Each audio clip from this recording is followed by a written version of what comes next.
She was a lioness with nothing left to lose. He was a jaguar cub with no reason to survive. Different species, different worlds. But when fate threw them together in the heart of the African wild, something happened no scientist could explain. And when that cub grew up, what he did left the entire pride, and every watching eye frozen in silence.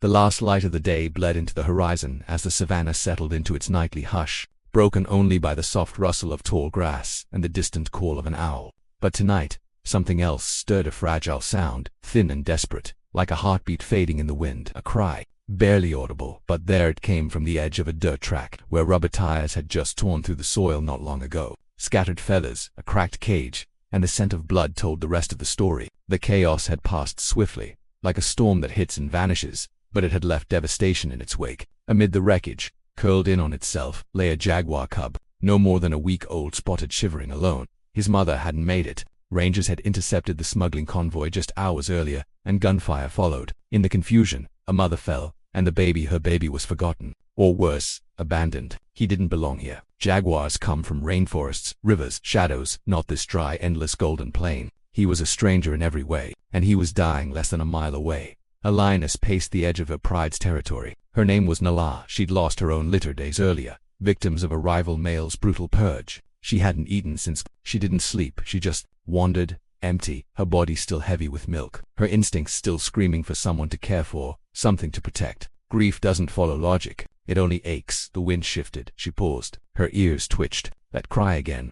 Drawn by something she didn't understand, Nala moved through the grass, her steps slow but sure. She wasn't hunting. Not tonight. She was searching. For what? She didn't know until she found it. The cub was barely visible, its breathing shallow, its limbs twitching in the cold. Nala lowered her head. One sniff, then another. The scent was unfamiliar, foreign. This wasn't a lion. This wasn't her kind.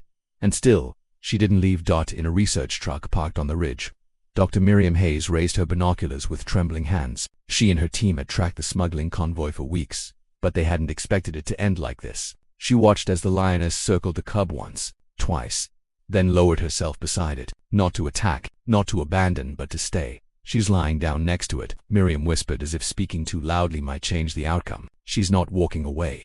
Her partner, Tom, leaned forward. Should we intervene? That cub won't survive on lion's milk. It doesn't even know what she is. Miriam didn't answer right away. She kept watching. Nala began to lick the cub, slow strokes, careful and rough, all at once. It was the kind of grooming reserved for newborns, her own cubs, if they were still here. The jaguar whimpered softly, then pressed its face into her fur. Let's wait, Miriam said. Just a little longer. Beneath the stars, on ground soaked in loss and accident, something began to shift. A bond neither planned nor possible. A mother with no child. A child with no mother, and the fragile thread of instinct pulling them together against all odds. Sometimes the wild doesn't follow the rules. Sometimes it rewrites them. She could have walked away. Nature would have understood. After all, this wasn't her kind. The scent alone told her that wrong texture, wrong rhythm, wrong blood. And yet Nala lingered. She bent low and sniffed again, then nudged the tiny cub gently with her muzzle, as if testing whether it was real, or already gone. The little body stirred, barely, but it was enough. Something invisible but ancient passed between them. Not reason, not instinct in the usual sense, just need, pure and raw. One needing a mother, the other needing something to love. In the research truck, Tom leaned back with a sigh. This is a bad idea. She's not going to feed him properly. Jaguars aren't designed for this climate. That cub is already fading. Miriam didn't respond. Her eyes stayed locked on the pair below, her breath caught in her throat. Nala lay down beside the cub slowly, her massive body curling around his, not crushing, just sheltering. She began to lick him with long, deliberate strokes, starting at his head, down the length of his spine, like she was erasing his fear, erasing the past. The cub didn't flinch. He leaned in, pressing his tiny face into the warmth of her chest. He didn't care what she was. He only cared that she stayed.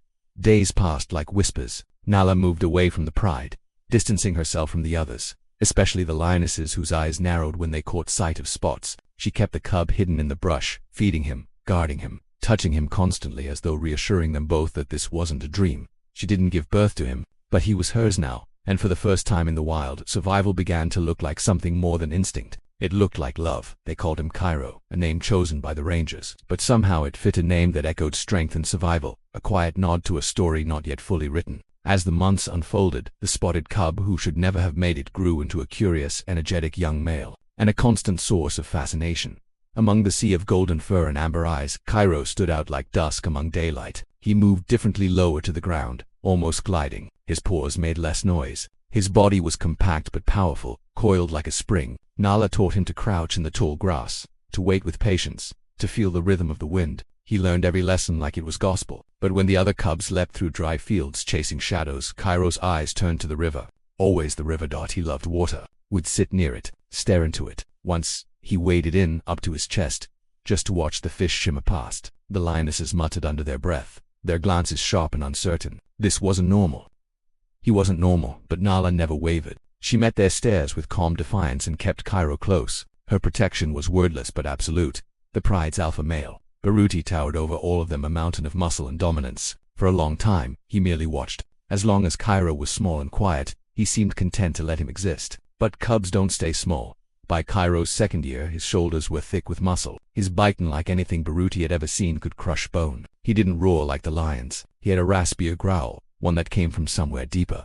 The pride didn't know what to make of him. He was lion by nurture, jaguar by nature, a hybrid soul trying to belong. Miriam documented every shift with a trembling hand. He mimics their behaviors, she whispered once, scribbling notes. But he's not pretending. He believes he's one of them. But the laws of the wild are written in strength and space, and Baruti had begun to notice more than just Kairo's size. He noticed the way lionesses watched him. He noticed the kills Kairo made alone. He noticed a presence becoming harder to ignore, and Nala, ever watchful, felt it too, a subtle change in Baruti's posture, the way his eyes lingered a little longer each day. Something was coming, and no amount of motherly love could stop it. The sun crept over the savannah like a slow breath, spilling gold across the grasslands. But the beauty of the morning carried an undercurrent, tense, electric, waiting. Baruti stood tall, his mane catching the light like fire. He wasn't roaring. He didn't need to. His presence said everything. This was no longer a matter of patience or tolerance. This was a challenge, and there would be no space for both of them. Kairo stepped forward, not as a cub, not as a follower, but as something more, something Baruti could no longer dismiss. The pride gathered behind the standoff, a semicircle of watchful eyes and uncertain loyalties. Some lionesses leaned closer to Nala, waiting for her to move, and she did.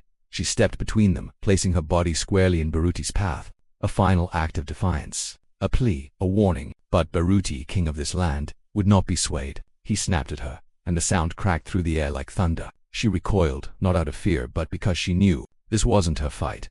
This time Kairo was alone, and still, he didn't growl, didn't bare his teeth. He looked at Baruti, then turned away. Slowly, deliberately, he walked past the tall grass, past the edge of lion territory, and toward the one place no lion willingly ventured.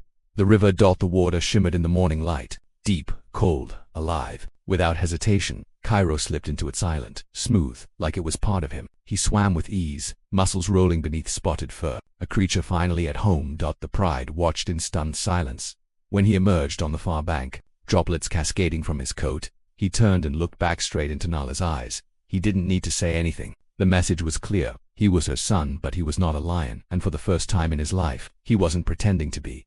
He could have disappeared, slipped into the wild beyond the river and never looked back. But Kairo didn't leave. Instead, he stayed just close enough. He found a stretch of woodland near the water dens, shadowed and alive with the kind of game lions never bothered to chase. It was his, not taken by force, not claimed with roars or blood, but chosen quietly, wisely, a space where he could be himself, without challenging what Baruti had built. And the strange thing was, it worked. He began to hunt differently. Crocodiles, fish, river, antelope, things lions couldn't catch, wouldn't try. And when the hunt was good, he brought the kill not to his den but back to the edge of the pride's range, back to Nala. She met him there, each time, as if she'd always known he would return. They never nuzzled like cub and mother. Those days were past, but their silence held more than words, a bond deeper than blood, unshaken by distance, unbroken by time. Baruti watched it all, the kills, the visits, the way the younger lionesses no longer flinched when Kairo passed. He didn't challenge it. Maybe he sensed the balance. Maybe he understood that Kairo, in his own way, made them stronger.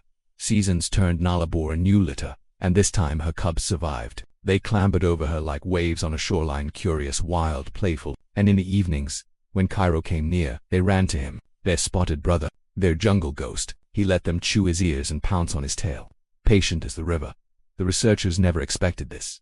Miriam sat beneath the acacia tree, notebook forgotten in her lap, just watching Kairo rest beside Nala in the shade. Their bodies pressed together as they had been on that first night when he was nothing but a dying orphan, and she was a mother with no one left to love. Now they were something else, something more. They weren't just survivors. They were proof that family isn't always born. That instinct can be rewritten by compassion. That love, the real kind, isn't bound by species or skin. It speaks in silence, in loyalty, in the gentle press of fur against fur beneath the same African sun. If this story touched you, share it, like it, tell someone, because the world needs to know sometimes. The wild writes the most beautiful stories of all.